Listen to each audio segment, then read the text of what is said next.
Mary's lovely കിച്ചൻ്റെ പുതിയൊരു വീഡിയോയിലേക്ക് എല്ലാവർക്കും സ്വാഗതം. ഇന്ന് നമ്മൾ തയ്യാറാക്കാൻ പോകുന്നത് വളരെ എളുപ്പത്തിൽ പെട്ടെന്ന് തന്നെ നമുക്ക് തയ്യാറാക്കാൻ പറ്റുന്നൊരു ബ്രേക്ക്ഫാസ്റ്റ് റെസിപ്പിയാണ്. പഞ്ഞി പോലെ സോഫ്റ്റായൊരു പഞ്ഞിയപ്പത്തിൻ്റെ റെസിപ്പിയാണ് നമ്മളിവിടെ ഷെയർ ചെയ്യുന്നത്. ഇതെങ്ങനെയാണ് തയ്യാറാക്കുന്നതെന്ന് നോക്കാം. ഇത് തയ്യാറാക്കാനായിട്ട് ഞാനിവിടെ 2 കപ്പ് പച്ചരിയാണ് എടുക്കുന്നത്. ഞാൻ എടുത്തിട്ടുള്ളത് ഇഡ്ഡലി ദോശ റൈസാണ്. നമുക്ക് ഏത് റൈസ് വേണേലും എടുക്കാം. ഇതിൻ്റെ കൂടെ 2 ടേബിൾ സ്പൂൺ ഉഴുന്ന് കൂടെ ചേർക്കാം. മുഴുവനായിട്ടുള്ള ഉഴുന്നാണ് എടുത്തിട്ടുള്ളത്. 2 ടേബിൾ സ്പൂൺ മാത്രം മതി, കൂടുതൽ എടുക്കണ്ട. 1 കപ്പ് അരിക്ക് 1 ടേബിൾ സ്പൂൺ ഉഴുന്ന്. ഇനി നമുക്കിതെല്ലാം കൂടെ കുറച്ച് വെള്ളം ഒഴിച്ച് 2-3 പ്രാവശ്യം നന്നായിട്ട് കഴുകി വൃത്തിയാക്കി എടുക്കാം. ഞാനിപ്പോൾ ഇത് നന്നായിട്ട് കഴുകി എടുത്തിട്ടുണ്ട്. ഇനി ഇതിലേക്ക് കുറച്ച് വെള്ളം ഒഴിച്ചിട്ട് സോക്ക് ചെയ്യാനായിട്ട് വെക്കാം. ഒരു 3 മണിക്കൂർ നമുക്കിത് സോക്ക് ചെയ്യണം. ഇനി ഇതിലേക്ക് നല്ല വെള്ളം വേണം ഒഴിച്ച് കൊടുക്കാനായിട്ട്. നമ്മൾ ആ വെള്ളത്തിലാണ് നമ്മൾ ഈ റൈസ് അരച്ചെടുക്കുന്നത്. ഇത് കുതിരാനായിട്ട് ഇത്രയും വെള്ളം ഞാനിവിടെ ഒഴിച്ച് കൊടുത്തിട്ടുണ്ട്. ഇനി നമുക്കിത് അടച്ച് മാറ്റി വയ്ക്കാം. ഞാൻ ഈ അരി ഇപ്പോൾ സോക്ക് ചെയ്യാൻ വെച്ചിട്ടൊരു 3 മണിക്കൂറായിട്ടുണ്ട്. ഇപ്പോൾ നന്നായിട്ടത് കുതിർന്ന് വന്നിട്ടുണ്ട്. ഇനി ഇത് നമുക്ക് നന്നായിട്ട് അരച്ചെടുക്കാം. 2 പ്രാവശ്യമായിട്ടാണ് ഞാനിത് അരച്ചെടുക്കുന്നത്.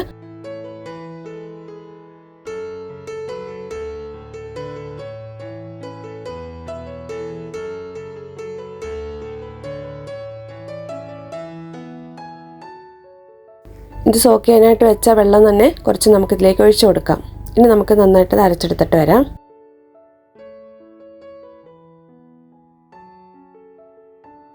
അരി അരയ്ക്കുന്നതിന് മുമ്പ് തന്നെ നമുക്കൊരല്പം ഈസ്റ്റ് എടുത്ത് വെക്കാം. 1 ടീസ്പൂൺ ഈസ്റ്റ് ഞാനിവിടെ ഒരു ബൗളിലേക്ക് ഇട്ട് കൊടുത്തിട്ടുണ്ട്. ഇതിലേക്ക് ചെറിയ ചൂടുവെള്ളം അല്പം ഒഴിച്ചു കൊടുക്കാം. ഒരുപാട് ചൂടുണ്ടാവരുത്, ചെറിയ ചൂട് മതി. ഇനി ഇതിലേക്ക് 3 ടീസ്പൂൺ പഞ്ചസാരയും കൂടെ ചേർത്ത് കൊടുക്കാം. ഇത് രണ്ടും കൂടെ നന്നായിട്ട് മിക്സ് ചെയ്യാം. ഇതിലേക്ക് ഒരല്പം കൂടെ ചൂടുവെള്ളം ഒഴിച്ചു കൊടുക്കാം. എന്നിട്ട് നന്നായിട്ട് മിക്സ് ചെയ്തിട്ട് മാറ്റി വയ്ക്കാം. ഒരു 5 മിനിറ്റ് കൊണ്ട് തന്നെ ഇത് പൊങ്ങി വന്നോളും. ഞാൻ ചേർത്തിട്ടുള്ളത് ഇൻസ്റ്റൻറ്റ് ഈസ്റ്റാണ്.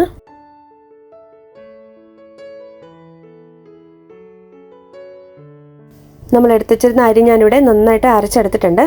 ഇനി നമുക്കിതൊരു ബൗളിലേക്ക് ഒഴിച്ചു കൊടുക്കാം.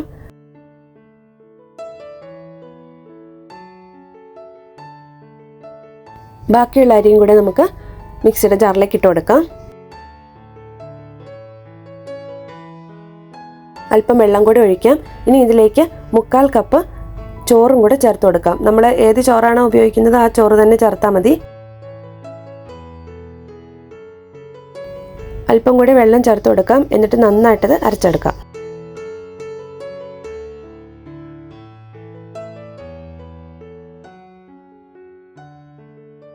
നമ്മളിപ്പോൾ അരിയെല്ലാം അരച്ചെടുത്തിട്ടുണ്ട്. ഇതെല്ലാം കൂടെ ബൗളിലേക്ക് ഒഴിച്ചു കൊടുക്കാം. ഇതിലേക്ക് നമ്മൾ നേരത്തെ മിക്സ് ചെയ്ത് വെച്ചിരുന്ന ആ ഈസ്റ്റും കൂടെ ചേർത്ത് കൊടുക്കാം. ഇപ്പോൾ ഈസ്റ്റ് നന്നായിട്ടൊന്ന് പൊങ്ങി വന്നിട്ടുണ്ട്. ഈസ്റ്റും കൂടെ ചേർത്ത് നന്നായിട്ട് മിക്സ് ചെയ്തെടുക്കാം.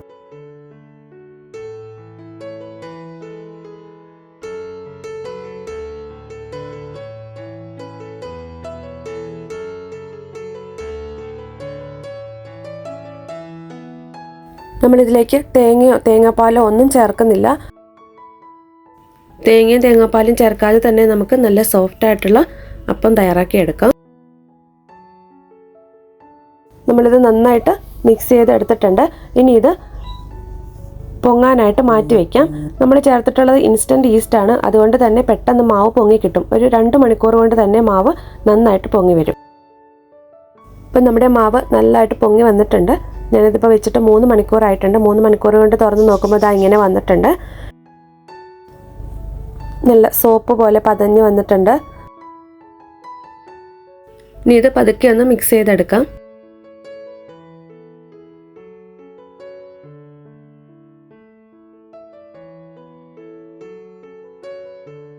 ഇതിലേക്ക് പാകത്തിനുള്ള ഉപ്പ് കൂടെ ചേർത്ത് കൊടുക്കാം. ഉപ്പ് ചേർത്തിട്ട് ഒരുപാടിട്ട് ഇളക്കരുത്. ഇതിൽ ആ എയർ ബബിൾസ് ഒന്നും പോകാതെ പതുക്കെ വേണം മിക്സ് ചെയ്തെടുക്കാനായിട്ട്.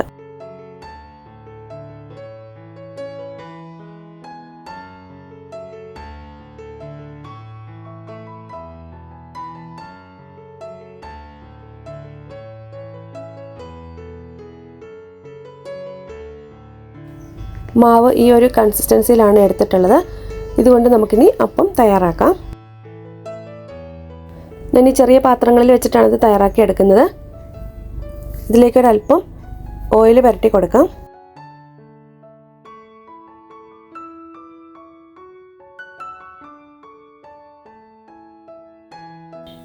പാത്രങ്ങളിലേക്ക് മാവ് ഒഴിക്കുന്നതിന് മുമ്പ് ഈ പാത്രം നമുക്കൊന്ന് ചൂടാക്കി എടുക്കാം. ഇങ്ങനെ ചൂടാക്കി എടുക്കുകയാണെങ്കിൽ നമ്മൾ ഇതിൽ അപ്പം ഉണ്ടാക്കി കഴിയുമ്പോൾ പെട്ടെന്ന് തന്നെ നമുക്ക് ഇളക്കിയെടുക്കാനായിട്ട് പറ്റും.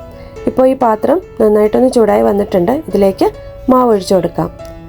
ഞാനിവിടെ മാവ് പാത്രത്തിൻ്റെ 1/4 പാത്രത്തോളമാണ് ഒഴിച്ചു കൊടുക്കുന്നുള്ളൂ. ഇത് നന്നായിട്ട് പൊങ്ങി വരും, അതുകൊണ്ട് 1/4 പാത്രം മാത്രം മാവ് ഒഴിച്ചു കൊടുത്താൽ മതി.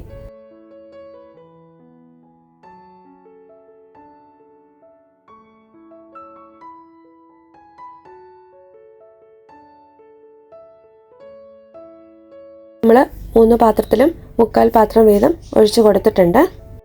ഇനി നമുക്കിത് അടച്ചു വെച്ചിട്ട് 10 മിനിറ്റ് നന്നായിട്ട് വേവിച്ചെടുക്കാം.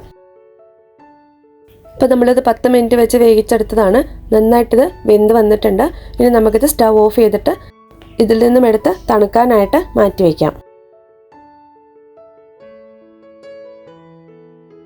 ഇപ്പം നമ്മുടെ പഞ്ഞിയപ്പം നന്നായിട്ട് തണുത്ത് വന്നിട്ടുണ്ട്. ഇനി നമുക്കിത് എടുക്കാനായിട്ട് സ്പൂണോ കത്തിയോ ഒന്നും ആവശ്യമില്ല. കൈകൊണ്ട് തന്നെ ഇതുപോലെ ഒന്ന് വിടിയിച്ചെടുത്താൽ മതി. എന്നിട്ട് പാത്രത്തിലേക്കൊന്ന് കമിഴ്ത്തിയാൽ മതി. ഇതുപോലെ തന്നെ നമുക്ക് ഓരോന്നും ഇളക്കിയെടുക്കാൻ പറ്റും. അപ്പോൾ നമ്മൾ ആ പാത്രം ഒന്ന് ചൂടാക്കി വെച്ചതുകൊണ്ട് പെട്ടെന്ന് തന്നെ നമുക്കിത് ഇളക്കി കിട്ടും. അപ്പം നിങ്ങൾക്ക് തന്നെ കണ്ടാൽ മനസ്സിലാകും, നല്ല സോഫ്റ്റ് ആയിട്ടുള്ള അപ്പമാണ്. നല്ല ഷേപ്പിൽ നല്ല രസമായിട്ട് വന്നിട്ടുണ്ട്.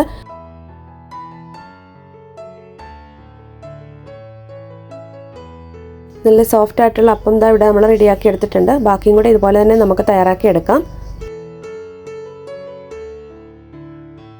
ബാക്കി ഇരുന്നതും കൂടി നമ്മൾ ഇതുപോലെ തന്നെ തയ്യാറാക്കിയിട്ടുണ്ട്. നമുക്ക് വളരെ പെട്ടെന്ന് തന്നെ ബ്രേക്ക്ഫാസ്റ്റിന് തയ്യാറാക്കി എടുക്കാൻ പറ്റുന്ന ഒരു അപ്പമാണ്. നമ്മൾ ഈ അപ്പം തയ്യാറാക്കാനായിട്ട് 3 മണിക്കൂറാണ് മാവ് വെച്ചിട്ടുള്ളൂ. നമുക്കിത് രാവിലെ ബ്രേക്ക്ഫാസ്റ്റിന് തയ്യാറാക്കണമെങ്കിൽ ഓവർനൈറ്റ് വെച്ചിട്ടായാലും നമുക്കിത് തയ്യാറാക്കി എടുക്കാം. അപ്പോൾ മാവ് പൊങ്ങിക്കഴിയുമ്പോൾ എടുത്ത് ഫ്രിഡ്ജിലേക്ക് മാറ്റി വെച്ചാലും മതി.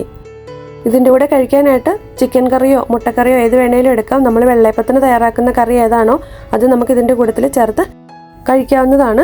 അല്ലെങ്കിൽ ഇനി വെജിറ്റബിൾ സ്റ്റൂവോ വെജിറ്റബിൾ കുറുമയോ ഏത് വേണേലും നമുക്ക് ഇതിൻ്റെ കൂട്ടത്തിൽ ചേർത്ത് കഴിക്കാം.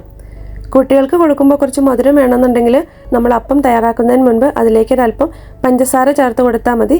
അപ്പോൾ വൈകുന്നേരം കുട്ടികൾക്ക് സ്നാക്കായിട്ട് വേണമെങ്കിൽ നമുക്കിത് തയ്യാറാക്കി കൊടുക്കാം. നിങ്ങൾ ഇതുവരെ ഇതുപോലെ അപ്പം തയ്യാറാക്കിയിട്ടില്ല എന്നുണ്ടെങ്കിൽ ഒന്ന് തയ്യാറാക്കി നോക്കുക. ഇന്നത്തെ വീഡിയോ നിങ്ങൾക്ക് എല്ലാവർക്കും ഇഷ്ടമായെന്ന് വിചാരിക്കുന്നു. വീഡിയോ ഇഷ്ടമായെങ്കിൽ നിങ്ങളുടെ കമൻസൊക്കെ ഒന്ന് അറിയിക്കുക. നിങ്ങളുടെ ഫ്രണ്ട്സിനൊക്കെ ഒന്ന് ഷെയർ ചെയ്ത് കൊടുക്കുക. പുതിയൊരു വീഡിയോയുമായി നമുക്ക് വീണ്ടും കാണാം.